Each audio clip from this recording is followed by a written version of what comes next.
just Timeout with Nigel and Christophe, the podcast. Hi, and welcome back to the fourth episode of Coach's Timeout, the podcast. My name is Coach Nigel Tolentino from the Black Frog Sheeran team, and with me is my tag team partner here, Coach Christophe Nye from Arancia La Rochette. Christophe, it's been one busy basketball weekend for basketball fans in Luxembourg. How are you doing today? I'm pretty tired, but was a long weekend with a lot of action, and let's wrap it up and see what's next. All right, and hey, we also have you guys are starting to play the Total League next weekend, and I Yeah, think Heffingen is starting the season on Wednesday. Season yeah, restart on Wednesday. yes, Okay, yes, that should be a lot of yes. fun.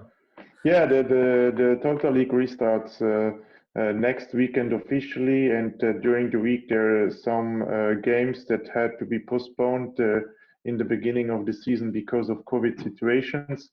So on Wednesday, Heffingen and Conton will meet in Conton for the first official game of the year 2021 for the men's.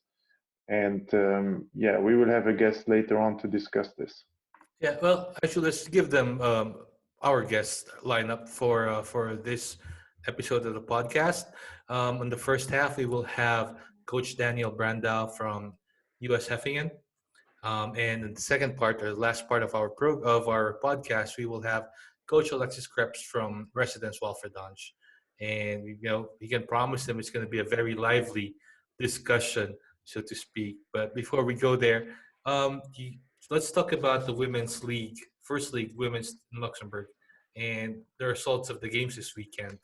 Yeah, so there was one important game in the women's league. It was the game in Walfedange where the unbeaten leader Muzzlepikes had a lot of problems to beat Walfedange, who so far has a great season.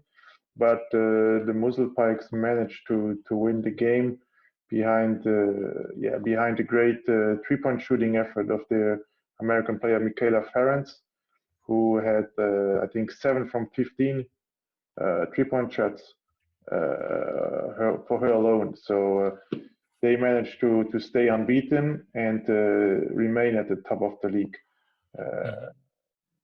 And they are still followed second place by T71, who won a road game in Ash, while Compton had no major problems to beat Sparta. On the other hand, Grengeveld still struggles a bit to get back into shape after their defeat last weekend against Walfedange. They had a lot more trouble than the result shows in Ettelbruck, but in Okay, the end, they managed to win. I see. All right, and in the U.S., we have Ann Simon playing for Maine Bear Claws, and her team have won the America East Conference regular season championship, and she finished with 21 points, 9 rebounds, and 3 steals in an 82-53 blowout. And this team, Bear Claws, have a regular season record of 16-2. And I mean, I knew there was an interview with Anne on the FLBB website about her plans and her dreams post college, and maybe at some point we can get to talk to her, like we said in the past episode.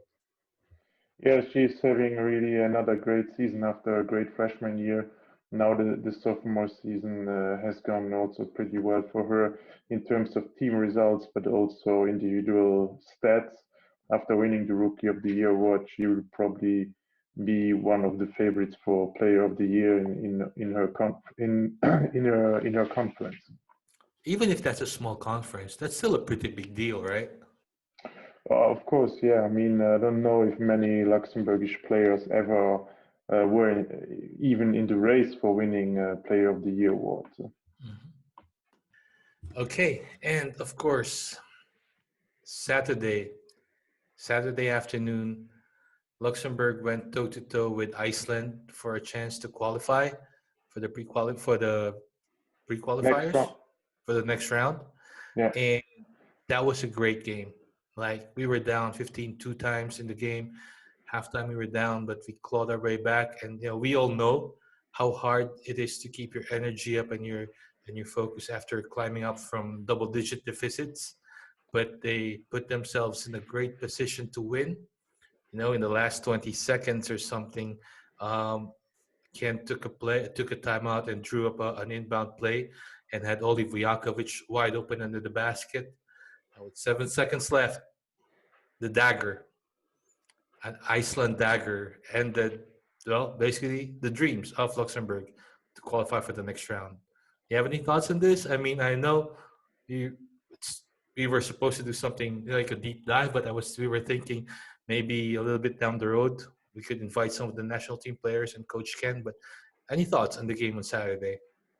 Yeah, I mean, it was on the one hand a confirmation of the whole campaign where Luxembourg really showed tremendous improvement, and they were able to compete head to head with an Iceland team, while Luxembourg was missing one of their few pros in Thomas Grün. Okay, Iceland also missed their best players who are active in EuroLeague, but still, I mean, Luxembourg had really a chance to win this game. They were up until the last second, let's say. But yeah, you could see there Alva Fredriksson, who really was ice cold, and he took the time to make this shot fake and let Alex Norn fly by and then knock down the open shot. I But mean, the that thing is, showed, yeah. he was 0 for 9 from three before that shot. And Yes, and but that shows the difference. I mean, he had such a confidence in that shot. I mhm, mean, if he would not be confident, he would never make that fake. He true. would have just jacked up the ball, probably being blocked by Alex, and the game would have been for Luxembourg. But he had the presence of mind to make this fake, let him fly by, and then have an open shot. And yeah, he's a pro. That's what he's paid for. But this is also a confirmation of what Coach Ken mentioned to us in the first episode. That this is a great team, this is a growing team, and it showed by leaps and bounds. We were able to compete at this level, take them to the very limit, and there's no shame in that. Like I was sending messages to some of the players. I'm like, there's nothing to hang your head on. It's keep your head Yeah. up and use it as fuel. Yeah, I mean, reducing it to this last shot would be unfair to the team. I mean, they managed to play, as we said, really in with them on the same level. And I mean, this team, the Iceland team, they were present in 2 Euro baskets already so far. So Luxembourg is competitive to play such a team. And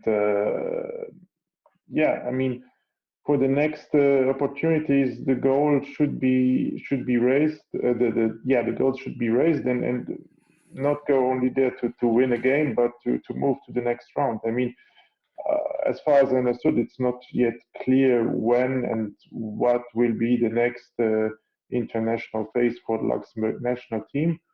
But if Luxembourg will remain in such a pre-qualifier with this kind of level of opposition, I mean, qualifying for the next round is certainly what Coach Didrich and his team want to achieve. Mhm.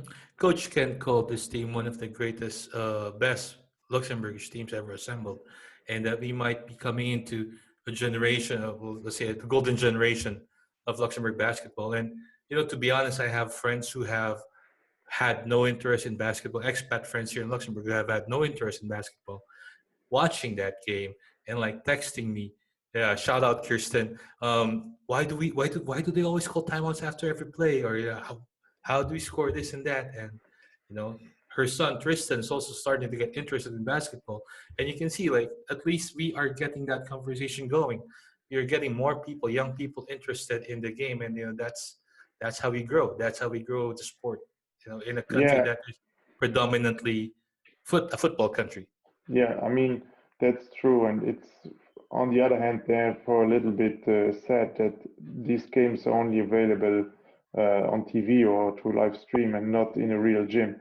I mean, with the results that Luxembourg is having right now on the basketball side, they could fill the arena, or not, maybe not the arena in the Cock, but the gym in the Cock with 2,000 fans, and it would be a great atmosphere, and would be also something to reunite all Luxembourg basketball behind one team and the common goal, which is to be successful with the national team. You know how much of a fan I am of my own home country's national team. You know, I always post that on social media, and I always follow them. I'm a fan of the game first and foremost before being a coach, and I have to say, like, the pride I feel or I felt every time the national team of the Philippines takes the floor, the same thing I kind of felt while watching these guys play, and it's been really fun. So just to give them props, like Yannick Verbielen, Gaetan Bernimont, Max Schmidt, Joey Kames, Philip Kutenkov, Ivan Delgado. We have here Oliver Vujakovic, Clancy Rugg, Ben Kovac, Thomas Grun, Alex Laurent, Bobby Melcher, and even Jan Wolf, Mike Feipel, Philip Arendt, Ludemuth, and Mihailo Angelkovic, as well as the coaching staff, Dennis Storman, Pete Rodenberg, Yves de Waha, and of course, Coach Ken Diderish. We salute you, and thank you for the effort and for representing Luxembourg. Yes, and also thank you for really showing what kind of level Luxembourg can compete, because that's something that we had discussed in the past with Coach Ken as well, was that Luxembourg can be proud and happy about what level they can compete, and they don't need to hide, and which is an important message. And this should also be said and mentioned in the media or in a podcast like this, that this is really for Luxembourg a good level. And I mean, beating Slovakia, who in the end qualified, and beating Kosovo in their gym, that's for us, it's a really, really outstanding result. But as mentioned as well, it should only be the beginning. And I think that that's what they're thinking as well. We're going to use this, we're going to grow from this, and we're going to show everybody that we can do more. Like Ken said, we're not done yet. So, they promised us a fight. They gave us such a great match. So we'll be right back with our two guests for today to talk about the restart. So we'll be talking with, again, Coach Daniel Brandao from US Heffingen, and of course, Coach Alexis Kreps from Residence Walfedange when we come back.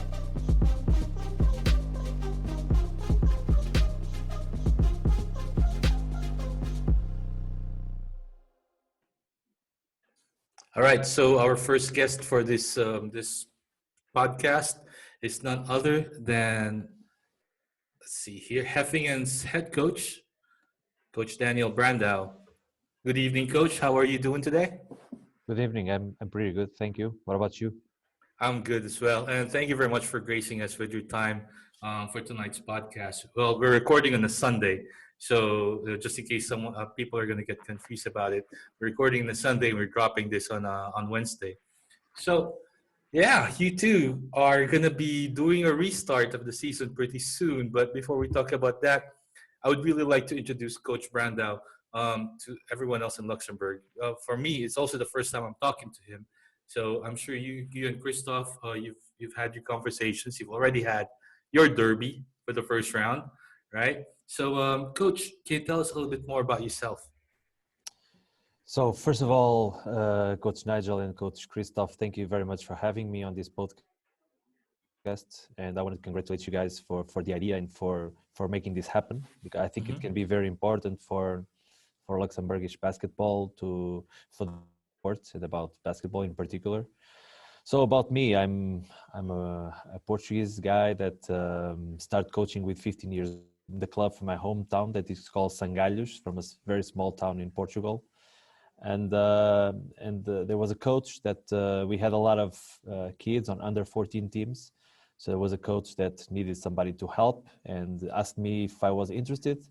And I started to coach with 15 years old. And then I had some years, I would say maybe 9-10 years that I coached youth teams in Portugal, all the Mm-hmm. male ages. And then when I finished my degree, I had an invitation. Okay, I had an offer to go to a team that was on the first division in Portugal, in the first league, to be assistant coach and the youth coordinator. And I accept that. I accepted. And after that season that I was assistant coach, I was assistant coach for 1.5 seasons. And then with 26 years old, I had the opportunity to become head coach on second division in Portugal, because the head coach had an offer to go to one team of first division, Mm-hmm. and I accepted that, and the things went pretty well for me. I did 5 seasons. On the fourth one, we were second division champions, and we moved to the first league.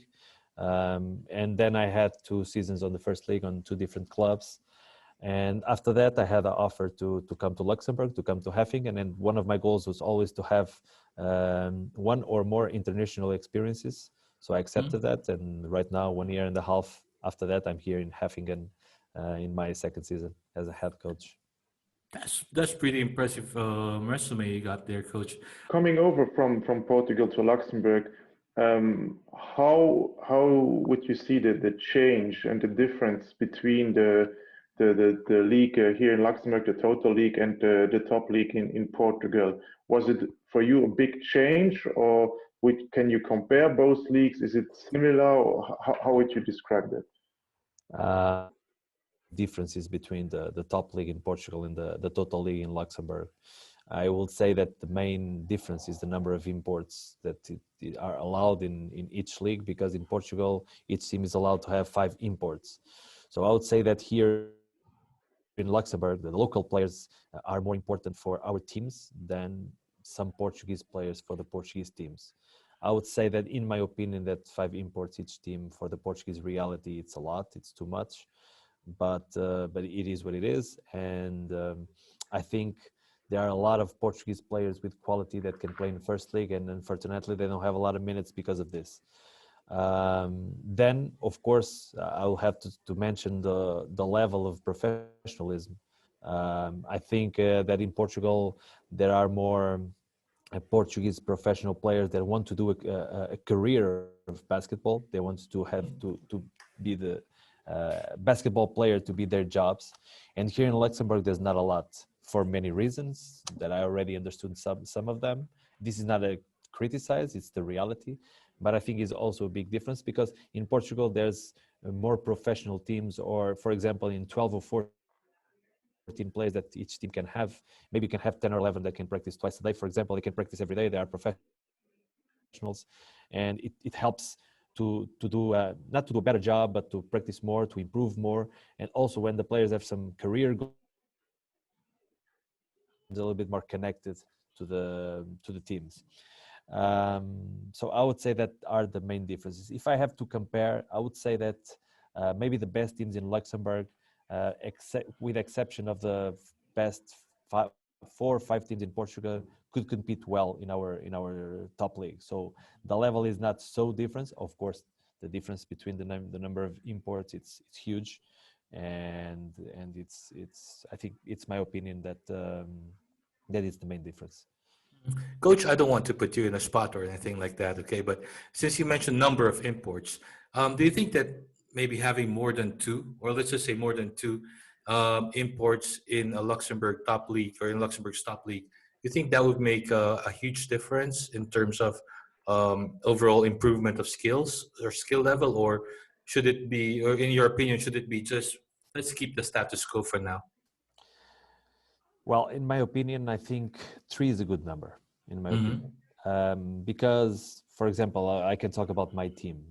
Right now, at this period, we don't have a lot of players on our youth that can bring a lot of quality in the next 3-4 years. We have some players with talent in our Scholar team, but Scholar, we are talking about kids with 15, 16 years old. So they still need some time to play on a senior team and on the first division team.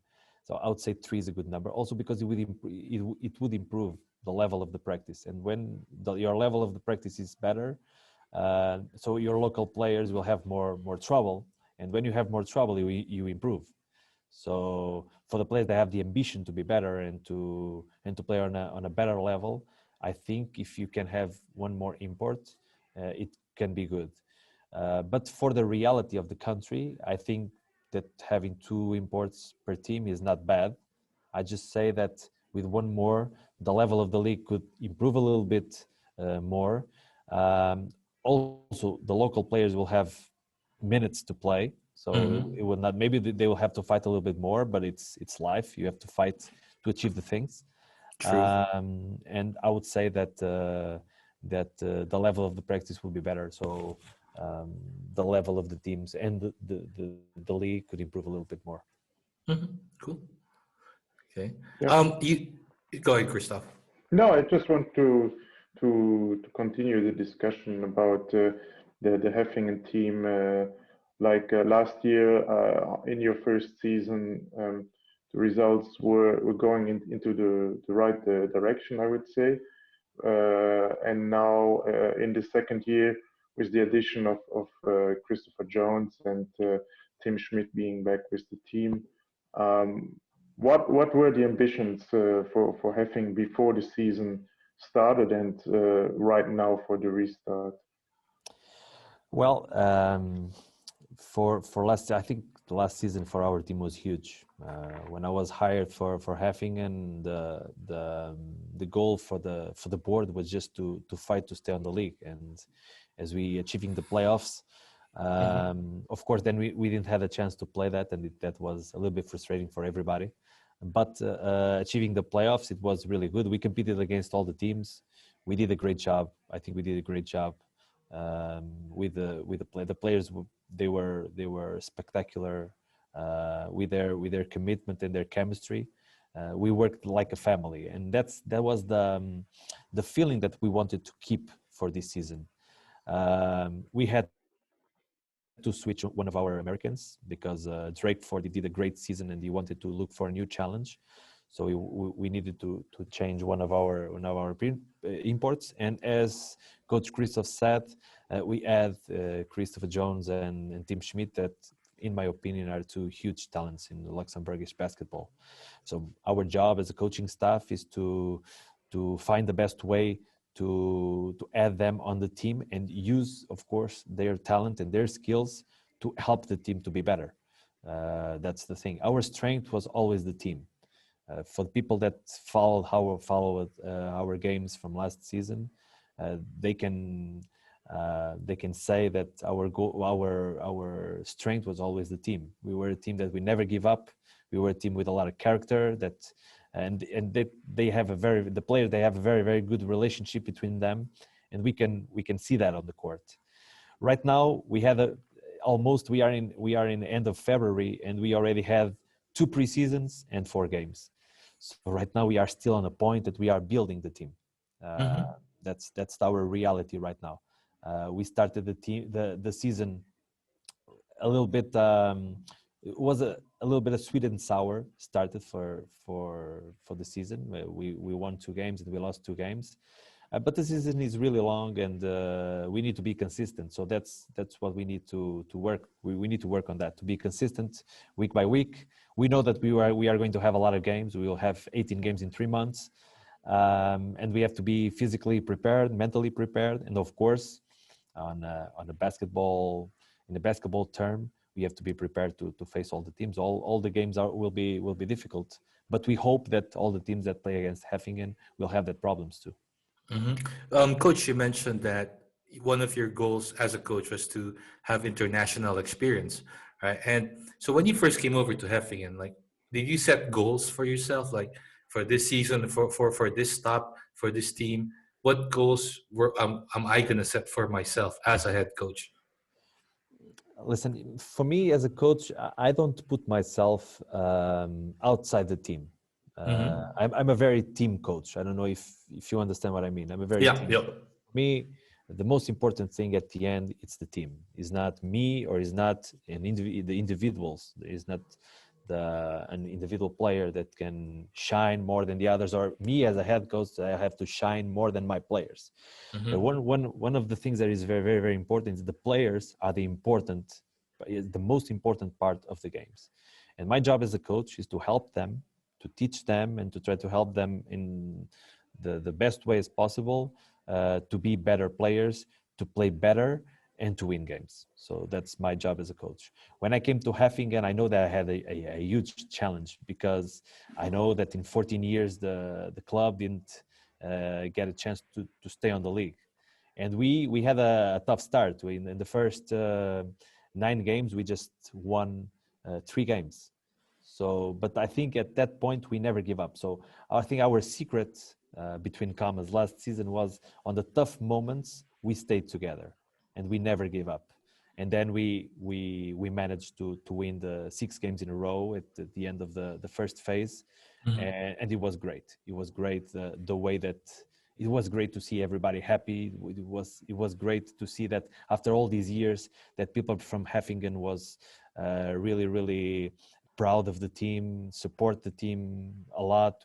We started to have not a lot of people watching our games, and we finished the season having a lot of people watching our home games. So, and for me as a coach, it made me proud, of course. Um, we talk about how you guys eventually made the playoffs last year, and how frustrating that you were not able to play those games because of COVID. In this situation, and has continued on to this season with when we restarted the league back in September. Like, what um, difficulties or challenges did you face in that time? Well, first of all, my main concern was about the possibility, because the players they stopped play since March until August, so it's a long time. And right now we stopped at the end of November, so we were, as you probably know, we had some COVID problems in our team in October. One of our games was postponed.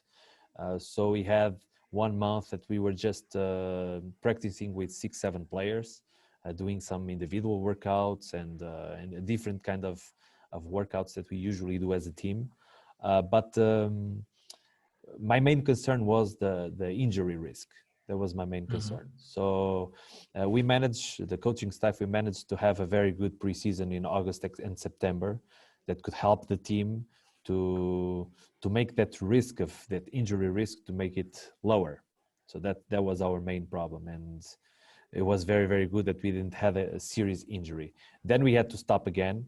And when we restart right now in January, the main concern was the same. So we have to build something. We have to prepare to play against the other teams. But if we got hurt, we'll have problems. So we managed to have a very good preseason in terms of strength and conditioning. And we had to balance about, I would say, the players' interests. I will explain this better. I had a very, very good conversation with my team captain, with Max Schmidt. And one day he told me that, Coach, we understand what you are doing. We understand what you are trying to do, but we want to play. That's what we miss. Because at the end, if the government 1 month from now, if they close everything again, we will look behind and we will just, this season we did 2 preseasons and we played 4 games, and then we did another preseason and then we stopped. So, and I had to manage. I thought about that, and I thought that I had to bring more joy and more fun for the players.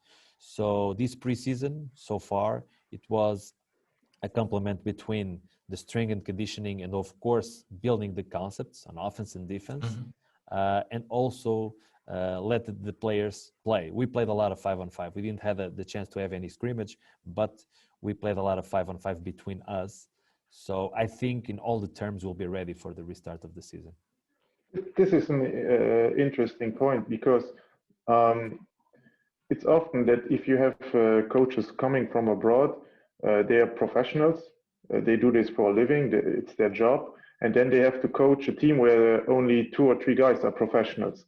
And well, I was a player also myself, and we had also this kind of situations where you have coaches coming from abroad. and they wanted to install like a professional regime to the Luxembourgish players, and that doesn't work all the time. So here is you described this really well, the situation that you were in, I guess. Perfectly, yeah. Listen, uh, for me, I'm a professional coach. I would like to practice every day. I would like to practice in the morning on the game day. I would like to do 2 or 3 video sessions each week. I would like to do everything, but I have to adjust myself. I think it's smart, from in my point of view, to adjust myself to what I've, and to in like I told you, I'm not speaking about that as a bad thing. I'm speaking like that about at the end, the important thing is that my team has to believe me and has to be with me. I really believe that what makes the real difference between winning and losing is the level of confidence and level of trust that the coaches and the players have, and the players between them. You know, so I'm always very open to talk with my players, to listen to them, and of course to make the decisions, because at the end I'm paid to make decisions. But I think I have to adjust myself at some things that are usual for the players, and also it's a win-win situation. So the players must give me something from what I want, and I will give them something from what they want. And with that balance, I think we can be stronger, and at the end everybody can be happy. And because if you are not happy, you don't play your 100%. You can be the best skilled player, but if you are not satisfied, if you're not happy, if you're not comfortable with your role, if you don't think I will go to the practice, and it will be a good thing to go to the practice, I will have fun, it will be good to be with my teammates, it will be good to be with my coaching staff. If the players don't feel that, we have a problem. But any level, the difference is the professional level, their job, they have to go. If they want or not, they have to go. It's mandatory, because that's how they make their money, and that's the way that they survive, you know. But for me as a coach, I think in this reality it's smart to listen to players. But in any reality, I think the relationship between the players and the coach, it's decisive to have a successful season or not. That's my opinion. And from my experience, I'm a young coach. I'm a young coach. I'm 33. Next week I'll be 34, but I already have 18 years coaching. And from my experience, and from all the people that I knew before and I worked with, I think it's the smartest thing to do. We have to adjust to the reality where we are. You summed it up pretty perfectly, Coach. Like, I agree with everything that you mentioned over there. Yeah, Christophe, you had something. Yeah, so now the time for playing and real games is back. So we will have the first game of the restart this Wednesday in Compton. Do you feel ready for the game?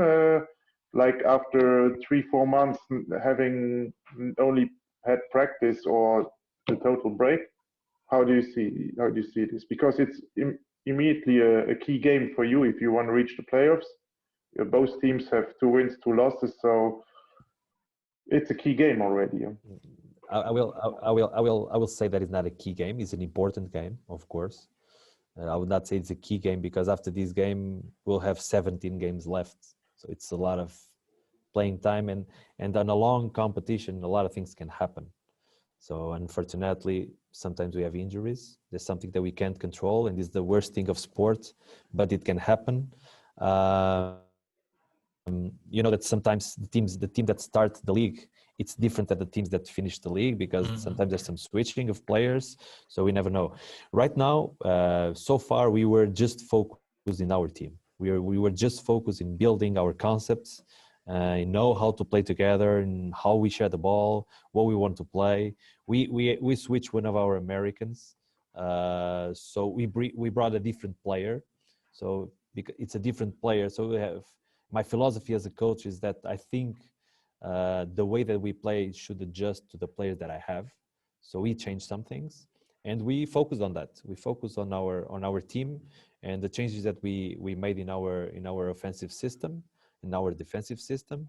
And right now, in this next couple of days that we have, we'll focus a little bit on our opponent and try to find the best way to to attack them and try to find to attack their weaknesses and to try to find the best way to try to stop their strengths.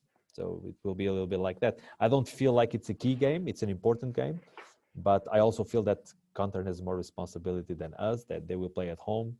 For us, we are very happy that we can play again. We are very, very happy that we Yeah. can play again, even with no supporters that can have, for the players, I think it will be different. It will be really different. But I think my players, they share my vision. They are really, really happy and really excited that they can play again. Of course, there will be some level of anxiety. I think it's normal after 4 months and a half without a game. They will be a little bit anxious, but also we'll work on that. We'll work to try to put them focus on the game and the tasks that we have to do. And then I have the right truth that we will compete. If we are going to win or not, I don't know, but we will compete well for sure. This goes to actually both of you. Since how the league is structured now, no one goes down, right? No team relegates to second league. So you see some teams who say, okay, then we're just going to play with no pros. Some teams say, oh, we're going to play with three. And some teams are going to go, like you said, coach, you changed one of your Americans, and you, Christoph, both of your Americans stayed. Like, is there a different way of attacking this, or is there like a level of how do you say, calmness with the fact that there is no one going down? There's no worry that two teams are going to go down to the second league, and everything is just status quo. Or is it more like I'm still gonna compete and try to get the top spot? Coach, I will tell you what I my players when we knew that decision. I told to my players that this don't change anything, because this season we don't play just to stay on the league. So like we don't play just to stay on the league. We have to look to the first spots of the league. So that's our goal. And I respect the decision of each club. Each club has its own reality. For example, I can compare my reality with Sparta, for example. Probably of youth players with the quality that they have, maybe it's a smart decision to give them a chance. But the thing is that we don't have. The two Americans are important for the team because they bring things that our local players don't have. Is something that I think it's important. When you bring somebody from a place so far as United States, they have to bring something new. They have to bring something that our local players they don't have. So they have to be a complement to the team. And so I think, for example, in our reality, we need the Americans to play, because we don't have, for example, Coach Christophe, for sure, he knows what I'm saying, and you, Coach Nigel, probably too. We don't have a lot of big men in our team. We don't have a lot of players that can play positions 4 and 5. So we try to complement the team with the American players for that positions. But for example, the case of Sparta, I understand completely what they are doing, because they have a lot of players and they will give them a chance to play, and they use a little bit this thing that nobody will drop the vision, but also with the players that they have, they can compete. They can compete and they can win games for sure. So for me, in the point of view of our team, it don't change anything. We were last season we were 5th, then we finished 6th after the second phase, and this season we want to fight for the same spots. That's what we want. How about you and Arancia, Coach Christoph? Yeah, I mean, for us, the situation is a little bit similar to the situation in Heffingen, that we don't have that many young players coming up at the moment. The club has rebuilt all its youth structure, but those players are only in the under 12, under 14 category. So it's not for some time that we have new players coming up from the youth ranks. But about the Americans, about the professionals, I mean, over the last years, there was a lot of instability in Arancia in terms of the professional players. And last summer, we decided to try to become more stable in that area. and that's why we signed players that were already in Luxembourg before and that were known by the management and also by the players. And yeah, we were very satisfied with what we got and how we played. And Dwayne and Terrell also were very satisfied with how they were treated, and they even wanted to stay throughout the whole COVID lockdown now from November to now. They stayed all the time here in La Rochelle. And it would have been very strange to say now that the season restarts after having them here for like 3-4 months to say, okay, thank you guys, but now as we can play, you can go home. So that was one reason. The other reason was, of course, that we, in our view, we were very competitive with these two players.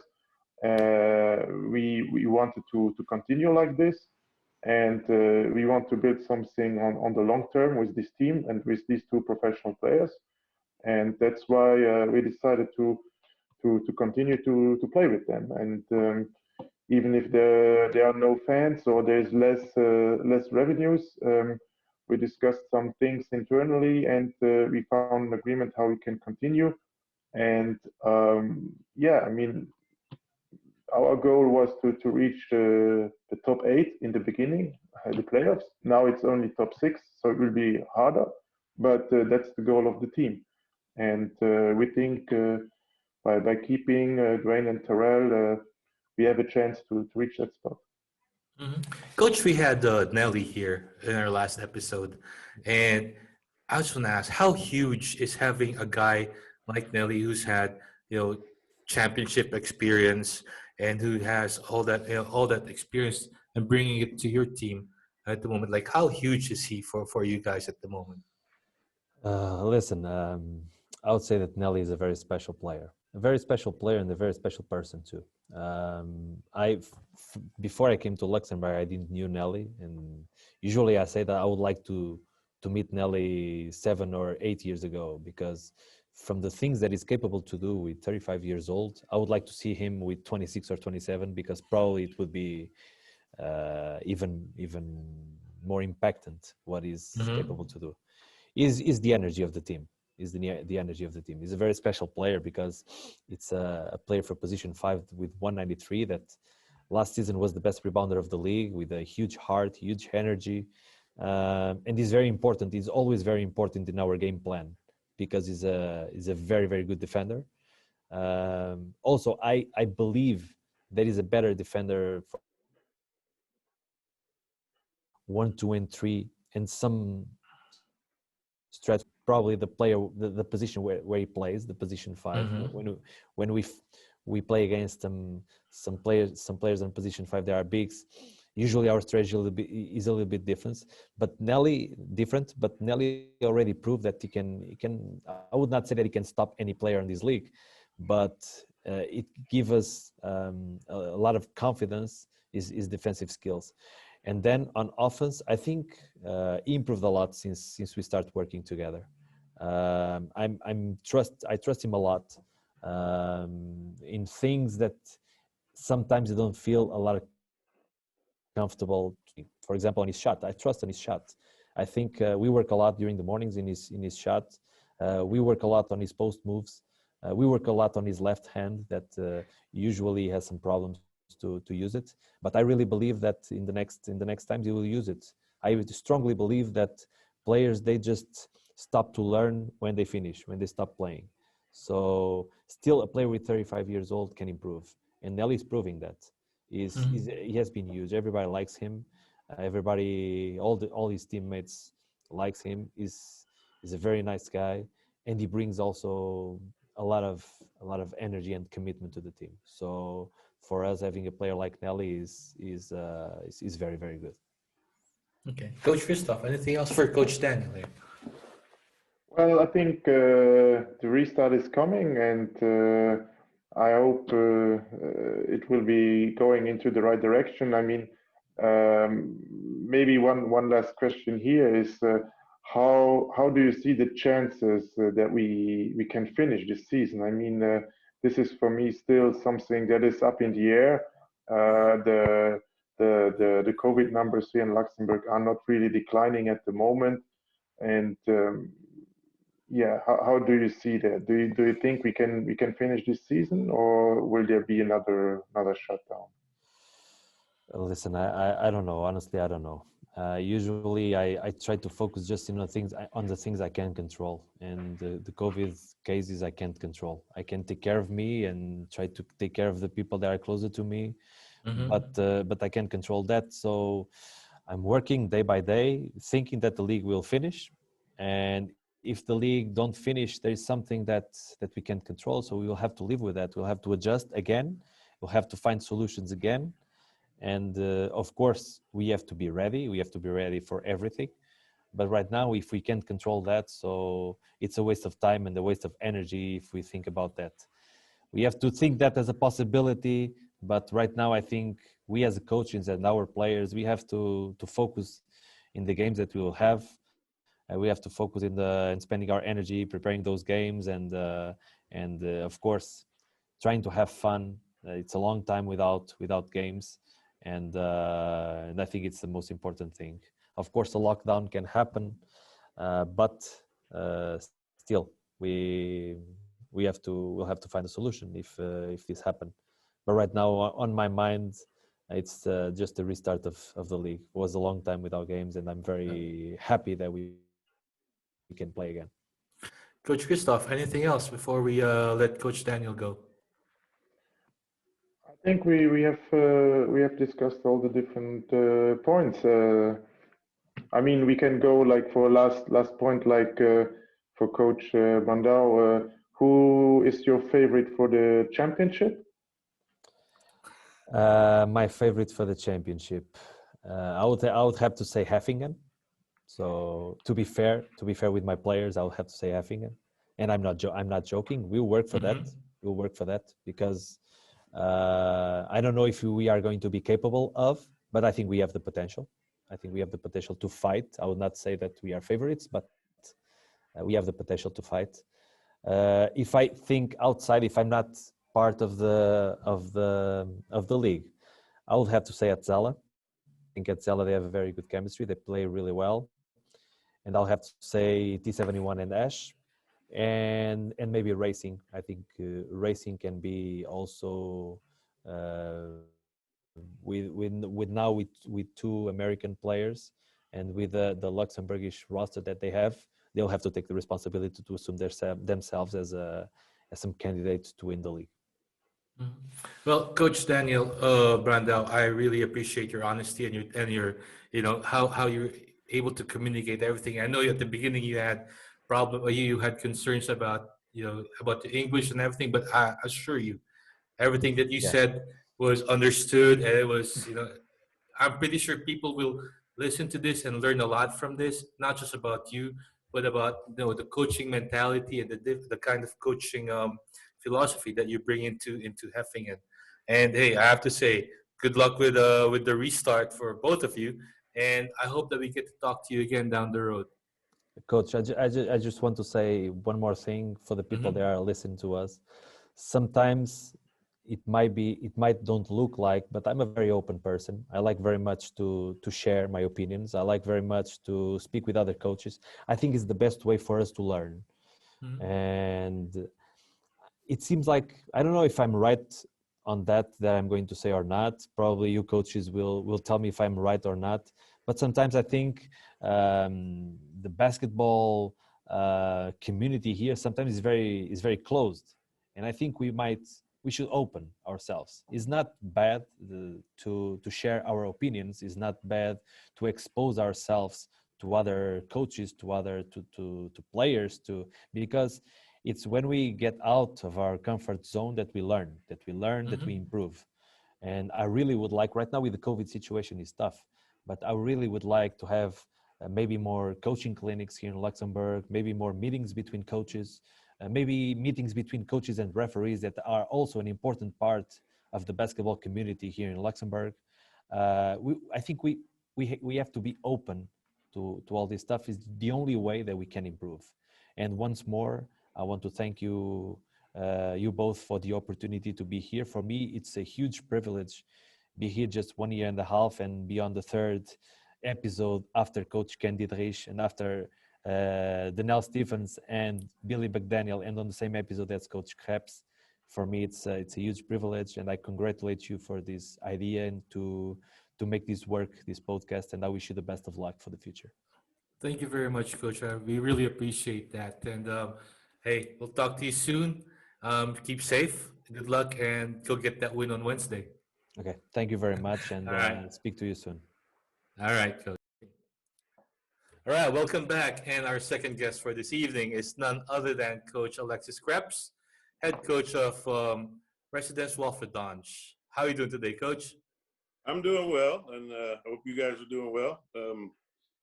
Yep, ready to answer some questions, sit down, talk some hoop. This is going to be a lot of fun. I mean, I've seen you guys doing this stuff already. I was like, yeah, that's cool. So it's going to be fun to join in a little bit. All right, so I guess, Coach Christophe, we have one pressing question for Coach Alex here, right?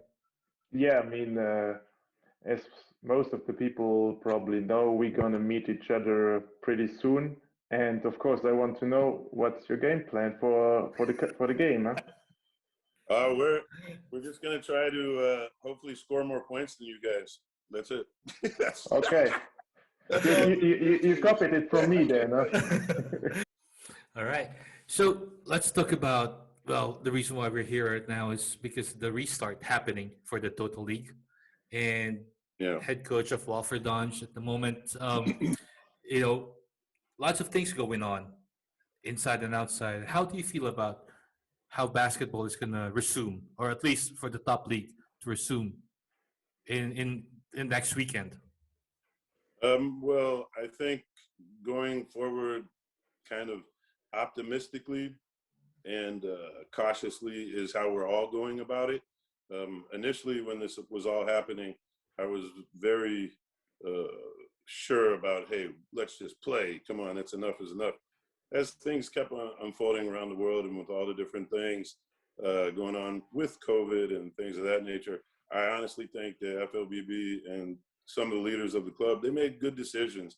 And even though it might not be the most, like the nicest idea, I think it's the best idea, because we never know what could happen. Like we could we're just going to start next week.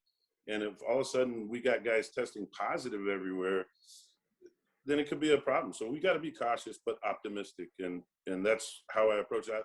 That's how I want to approach it all with all basketball, not just the men's teams, but the youth teams as well. I really want everybody to try and go back in.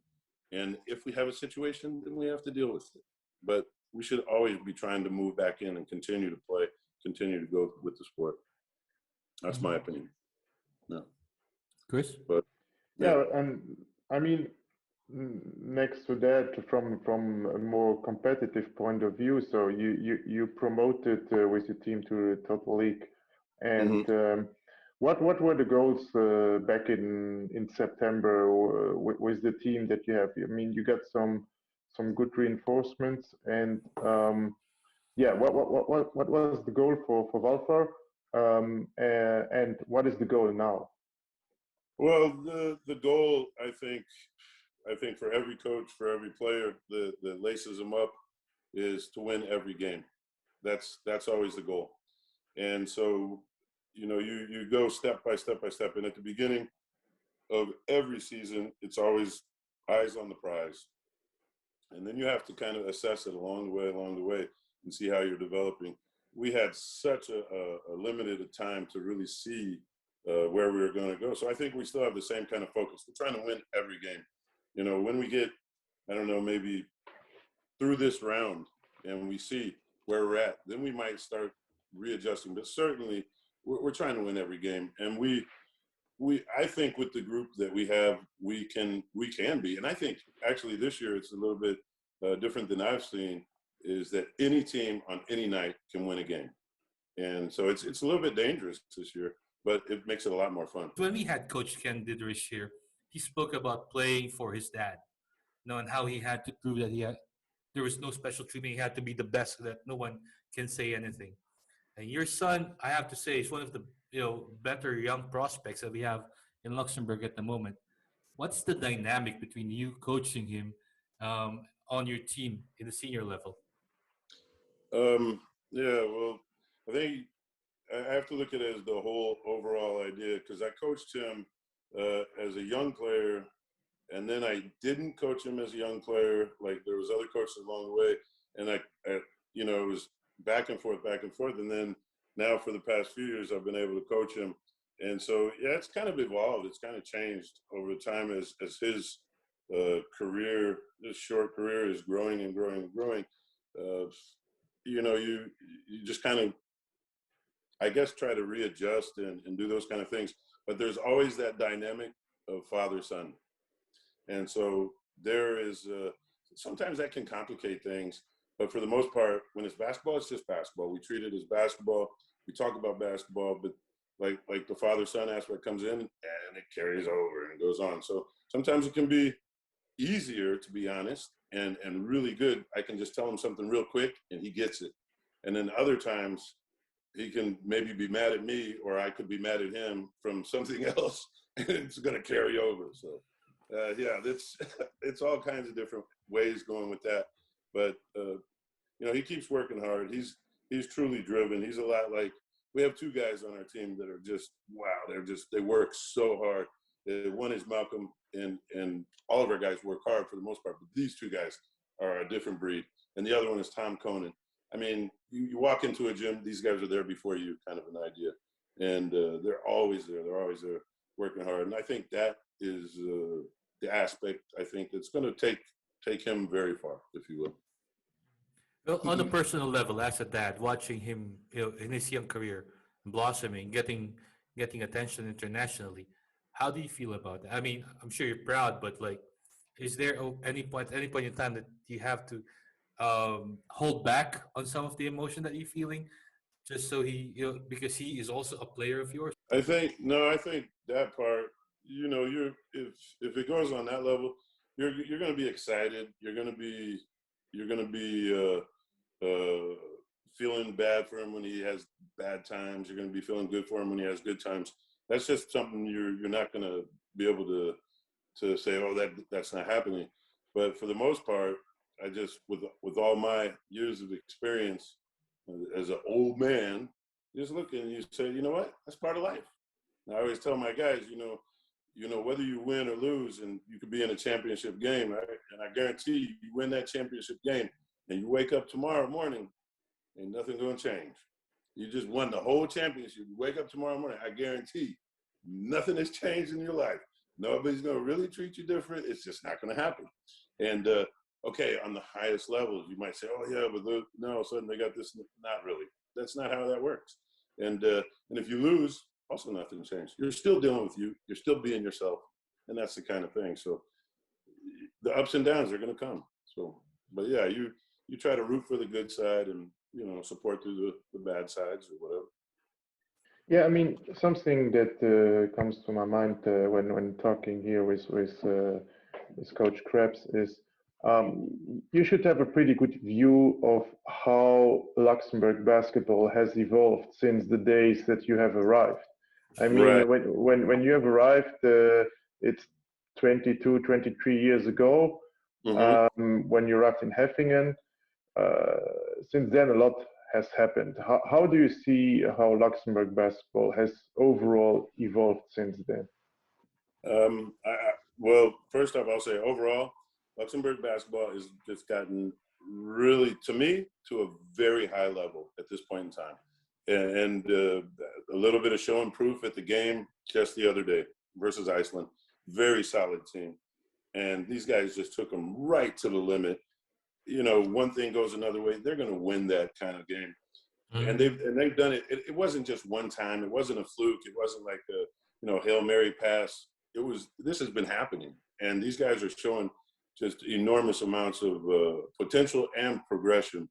I think it was kind of gradual over this 20 years. I don't think it was, just all of a sudden from one day to another. But it was a gradual thing. And right now, when I look around, and I always said that because I did some collaborations with some AAU teams and things like that. And we were talking about, talent levels, and this is back home in the United States. And I said, hey, look, where I'm at, even though we're a very small place, we got some talent right here. So, and I think it just keeps growing and growing. So I'm excited about it. I think it's great from what I've seen. Particularly now, it seems like there's a big push for that idea to grow the basketball, and I love it. That's it. So we discussed before with Coach Brandao from Heffingen, and a point that we discussed is also he had a good way to compare Luxembourg and Portugal, the two leagues, and one thing that he said, like, mostly the main difference is the number of pros, and not the number of pros, the number of American imports. And right now in Luxembourg, most of the teams, they play with two imports. Do you think that's a good number? That's the good choice, or how do you think that this should evolve? Oof, that's a good question. I like the number as it is, in the sense that I think if you start to, I think some countries have already done that. They just kind of loosened up the area a little bit, and you have multiple pros coming in. I think that might not be a great thing here. I think two is good. For now, they often have a third, as they call it, who would be from Europe or whatever. I like the idea of still being able to incorporate Luxembourg players into the game and have the pros. I don't know how it is in Portugal. They have 5. Yeah, I think they have 5. Yes. And they play with 5 on the floor. Yes. Yeah. I think for me that would kill the concept of growing Luxembourg basketball players. Granted, some of our better players are playing as pros themselves, I think, or almost pros, whatever you want to call them. I'll call them pros. So guys like Alex Laurent, Vujakovic, Kovac, of course, and I think Grun, of course. Yeah, and so with all these guys, they're going to get their opportunities. But the guys here, we got great guys here. I mean, I could just go on and on. I'm not going to start naming names because there's so many good players here. And man, they show improve. Mm-hmm. So I think if you bring in 5 guys, we're not going to see some of those guys just because you're not going to bring somebody in and not play him. I don't know. I think you got to have a balance. But definitely the 2 number is good for now. God, I don't know why you bring in a third. I don't get it. I like how it is right now. I don't know. I'm old. Remember. When you arrived, it was 1. Huh? Yeah, that's correct. So it's over the last years, it's always this discussion about the 2 pros, or should we go back to 1 or even to 0? Me personally, I think 2 also is good. We definitely should not go to less pros.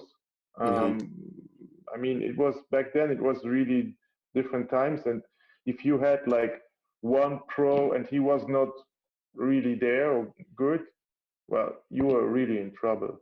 Now, I think also with the 2 pros, the level overall in practice and also of the games is higher. And exactly. To go to even more pros, I think that should only be a discussion if Luxembourg plays internationally on the club level again. Then you could discuss it. But I think also 2 is good right now. Yeah, I would agree with you on that. You brought up the fact that when there was just 1, the level of competition in practice definitely changes a bit. And yeah, I mean, I don't know. I really wouldn't know a way to say, hey, let's bring in more and bring up the competition level, but then yet still get our players on the floor, because we got to think about our growth of of Luxembourg basketball. I don't know. What do you think, Nigel? I feel the same way. I feel the same way as both of you. Like 2 should be fine. 2 is perfect right now because, like you mentioned, like we have. I'm gonna put some teams in there. Like some teams really have good youth players, and Coach Brandao actually mentioned Sparta. Like they have like 5, 6, 7 good, really ready players who are ready to play.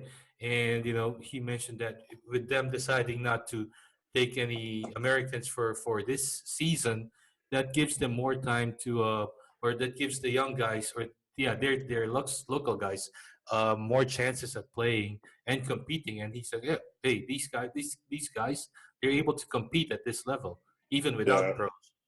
yeah, I agree with that. With Sparta in particular, because like you said, they do have good youth, but really good, and it's going to help them improve a lot. However, imagine that every team did that. Hmm. That wouldn't be pretty for me.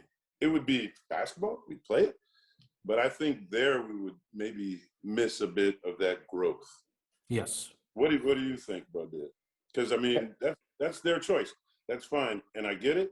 But at the same token, if every team does that, Now, I don't think that every team is capable of doing that, because mhm, we some teams do not have those kind of caliber players for as Luxembourg players. So they need those pros, they need two pros to bring up the level of their basketball in practices, and it translates to games. I mhm, mean, mhm, mhm. Yeah, but also additionally, I mean, you see that also probably every time you're on practice. The motivation of the Lux players to go against the Americans is a different level. I mean, they want yeah, to prove that they can play with these guys. And if you don't have these two like anchors on practice, um, it it, will be it more like Yeah. Are they like going to we evolve? just play. Yeah, yeah, Yeah. yeah. 100%. Coach Alex, tell me, how different has your preparation been for like this second preseason, so to speak? Going back into the official, like, let's say, reopening of the gym, I was a Mhm. little bit concerned and cautious because during the actual layover time, uh, I wasn't going outside and working out with the guys in the freezing cold. I wasn't going to do that to those guys. And I'm sure if I even asked them to, they'd be like, yeah, I can't make it. They would have something to say. That's sure. Because it was cold. But guys were working out in the whole nine. But before restart, I was really concerned, and we already have seen arguably some problems with that. But these things will happen throughout time, no matter what.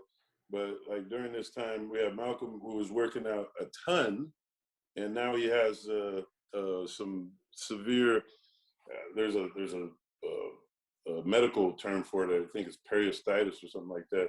He has severe uh, lesions, like right in, almost on his bones, if you will, from working out too much.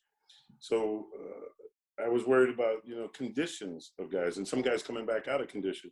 So when we finally started back up, and then I heard actually about a couple other players getting injured by coming back so quickly, and that's another thing. And so fortunately, we haven't had that, and most of our guys seem to be in decent shape.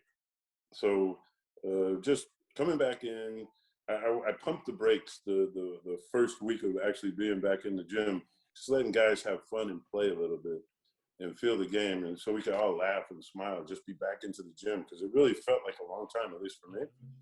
And now I feel like we're right back in it. I think everybody's just I say the attitude of gratitude is what it's all about.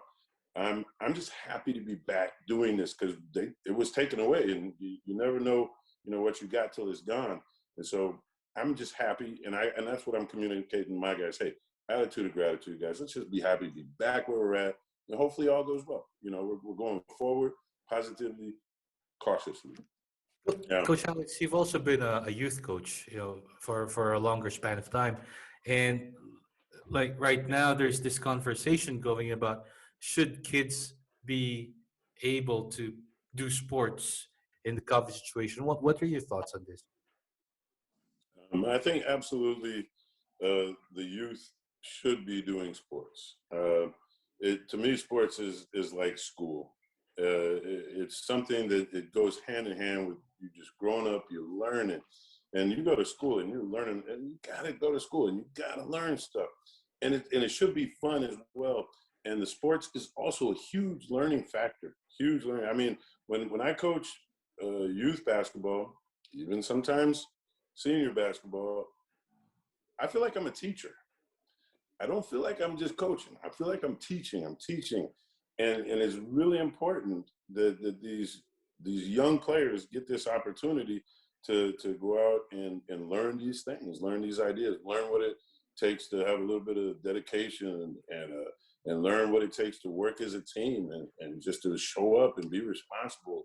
And then what it takes to get better at a skill and then see the progress and so on and so forth is very important, that they continue to play even.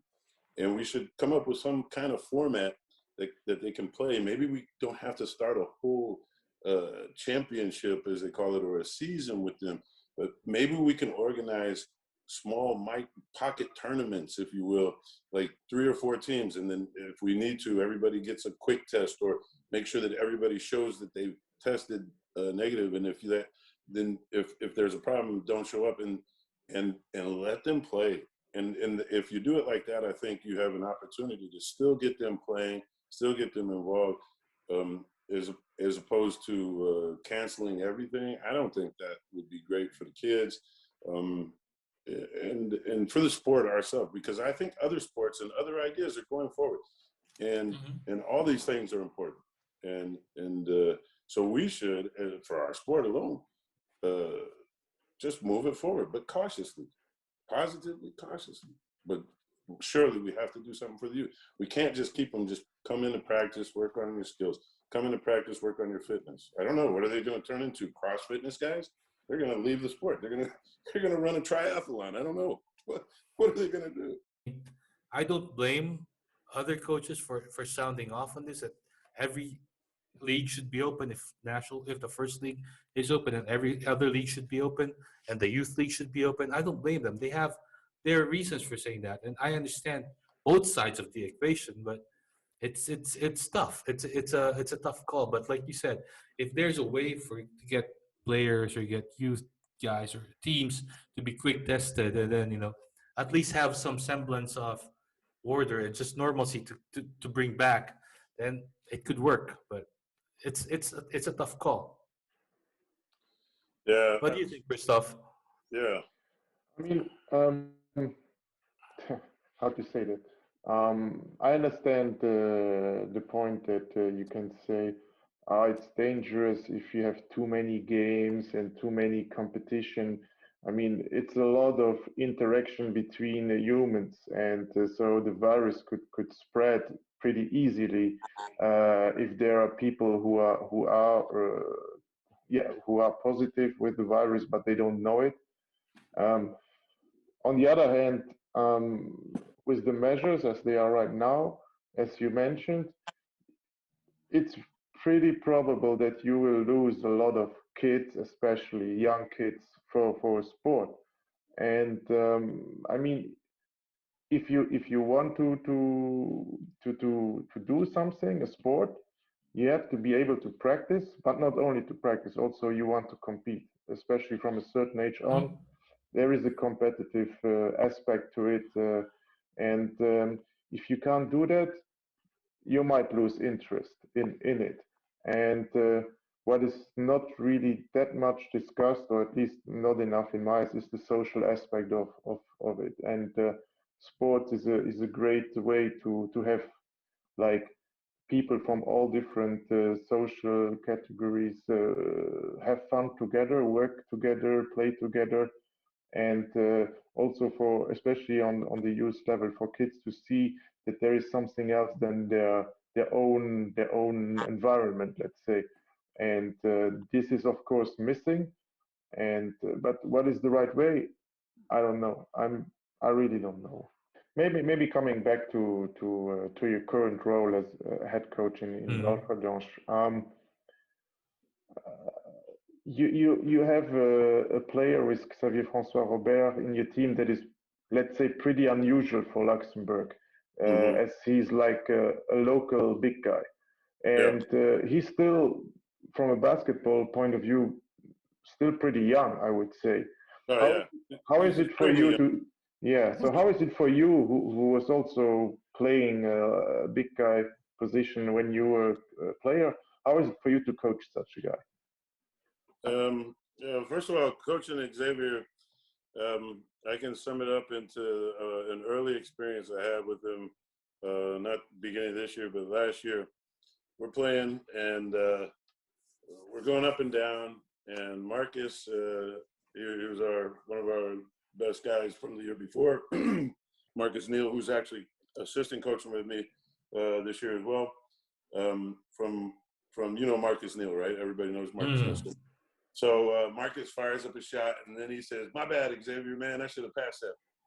And Xavier looks at him and said, "Don't worry, Marcus, just shoot it. I'll grab the rebound." and when he said that, I was like, because the pass was wide open, whatever. I was like, okay, this guy's got a different mindset. This guy, he's a great guy to work with. He's really smart. He's got a great basketball background. I mean, he played national team. I can't remember which country. Is it France, Belgium? Belgium. Belgium. Yeah. Yeah, and he's got a bit of a pro background in the sense that since he was at such a high level, he was kind of raised up in that whole idea. He's as you pointed out, for me he's a kid. Obviously, he's a grown man, extremely smart, both basketball and on and off the court, if you will. Just a great guy overall, and it's fun to work with him. We're trying to get him or I'm trying to get him to get that 3-pointer down so he can stretch it out, because on the interior he's definitely big and strong in Luxembourg, and he can shoot. He can actually shoot the ball. So he shoots a 3 well. We're just going to try and encourage it. It's just a lot of fun working with him. Great guy to get along with. And like you say, he's so young. We got such a young team. I think the oldest guy on our team is Dean Gint. So the legend, Dean Gint. And he's still relatively young. But everybody else after that, I think, is like 25 and under. I mean, we're just completely young. So it's really fun. It's really fun. One of the key additions has been Dean Gint, and he's coming off an ACL injury. But how big is he for you at this point? Leadership-wise, phenomenal. And I've known Dean for years. Just a great dude overall. He loves basketball. He just loves basketball. And bringing that enthusiasm, the leadership, the experience, the whole nine, it's a huge addition. And at the beginning of the season, like you said, he was just coming off of it. And in some ways, to be honest, this break that we had, that's helped him, because he got to go, push it and feel pump the brakes a little bit. And now he's ready to really push it. So in that sense, it's great for him. Not great for anybody else, but now he's ready to go 100%.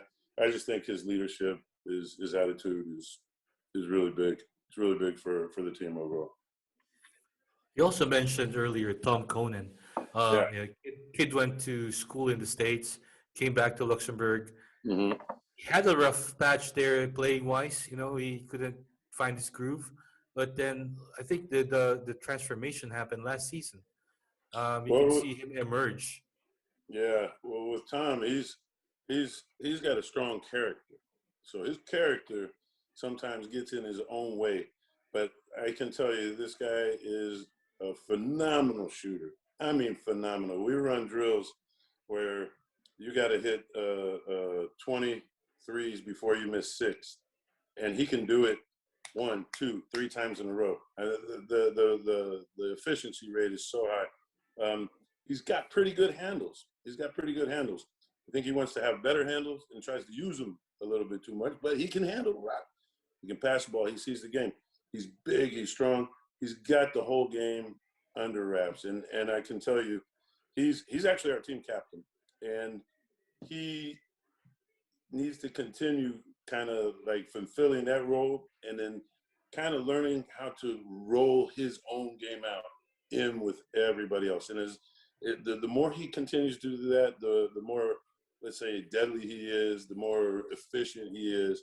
And he's doing it. He's really special. I think if you take any guard in the league, and we're talking about the best guards in this whole league, try to stop him one-on-one, he's going to be up there as one of the top guys that's toughest to stop, because he can really do it all.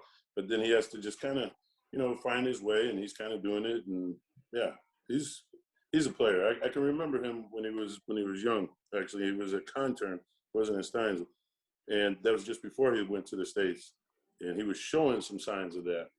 And I was like, wow, this is a big kid playing the guard and really aggressive. So yeah, he's just continuing down that road. I think it was last summer or something like that. He sent me a message saying, "Hey, coach, are you having open gyms?" I'm like, "Yeah, we're having open gyms over here," and we're in Sheeran, and he drives over. And he joins the team with the least basketball experience. Like he just picks four guys out there, right? And then they go up against teams that are like made up of National One players, and he just goes at them like you can tell he loves the game, and Yeah, he has this leadership potential, like you said. I guess team captain and all. yeah, yeah, yeah. I think that's a new role for him, being the team captain. So he's embracing it. I think he likes it, but there's some new nuances to that he's kind of catching along the way. It's kind of fun. It's kind of fun process going through it. I don't know. We'll see. Like we just everybody's so excited right now. I'm over here like this because we're getting ready to start again. So let's see what's going to happen. I don't know. We'll see. One of the sorry, Christophe, you have one of the younger big men in Luxembourg is in your roster, is in your team. Davy. I mean, that kid is a ton of potential too. Yeah, David DeRocha is loaded with potential. He always has been. He's been highly sought after. Both him and Malcolm highly sought after by coaches in the United States, and turning it over and finding that whole idea that this is really what I want to do and this is where I want to go get it. It seems like he's taking his time. He's getting it done. I know his aspirations. I've known him, I think, since he's about 14 years old. I think that he really is aspiring to be, let's say, a player that will leave the country. And he definitely will have that possibility. So hopefully in this restart, we're going to be able to incorporate him more than we have. And hopefully he can stay healthy. If he can stay healthy, that's probably the most important thing.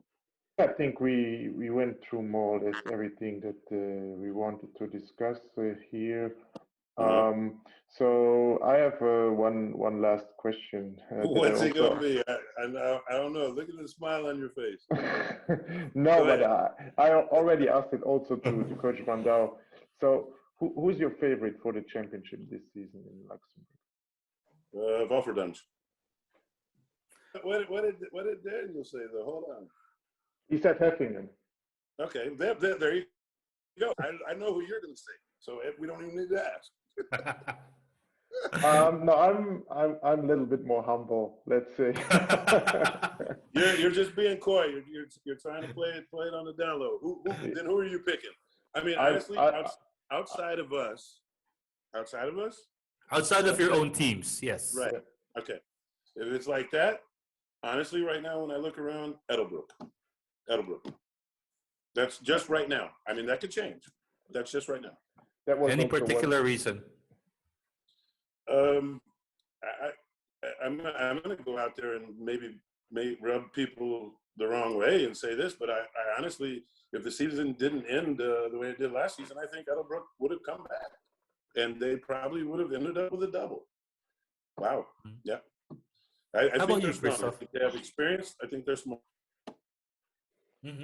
I think for me the favorite is Ash still. Oh, they're strong. They're unbelievably strong. But any team like we were talking about earlier, any team this season, beat anybody. Any night could beat anybody. So let's see. Christophe did not give me any tips. I have no idea what they're. That's okay though. That's okay. We'll see.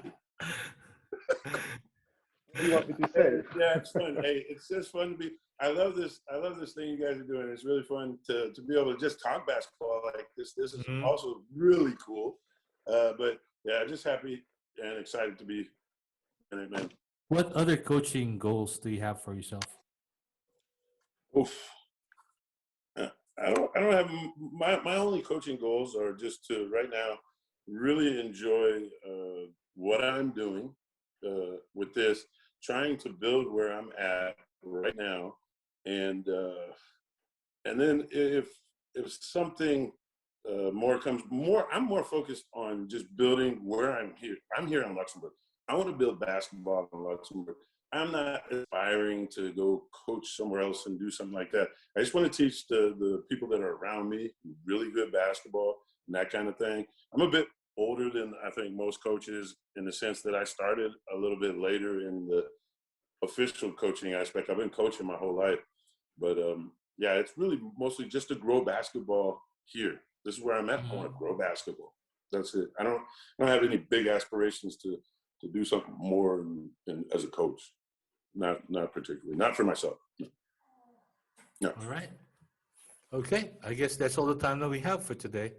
All right. Coach Alex, thank you very much for gracing us with your time and Thank you, with your knowledge. Thank you both. It's been fun, and love talking basketball with y'all. Love it. All right. Hey, we're gonna talk to you soon at some point. Okay. All right. Thank you. All right. Bye. See you Bye-bye. Saturday. All right. So, wow, that was a lot. Like talking to Coach Alex and talking to Coach Daniel, and finally being able to talk basketball with these two. It was really good. But the same question that was posed to them, I'd also like to pose to you, Christophe, since you're also head coach of Arance in the Total League as well.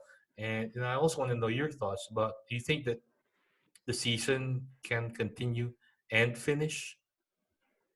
Well, I hope so. I mean, there is now a concept in place with quick tests in order to have those games played, even without fans at the moment. I still hope that there can be a time when fans will be allowed back into the gyms, because I mean, playing right now in front of empty stands and not having a live stream available in every place will be kind of strange. So you don't see the game. You have to rely on what's written about the game, and that's quite strange. I mean, but in the end, I mean, as said, everybody is happy to play again, and most of the teams went, let's say, all in with the two pros, and I think we are going into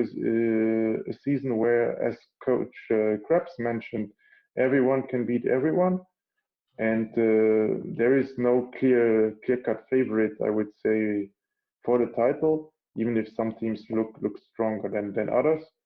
But I mean, we would see how it goes during the week already with the two games that were postponed, and then on Saturday with 5 games being played, and yeah, we will have some first instructions later on. Okay. Well, I hope that everything works out well, especially for the top league. Like Alex mentioned, like Coach Kreps mentioned, we need basketball back, at least to some degree, with all the safety precautions in place. Thank you very much for joining us in this podcast today. And once again, with Coach Christophe and I from Arancia, this is Coach Nigel Tolentino from Black Frog Sheeran. Wishing all of you guys a great evening. All right, thank you, and see you next time.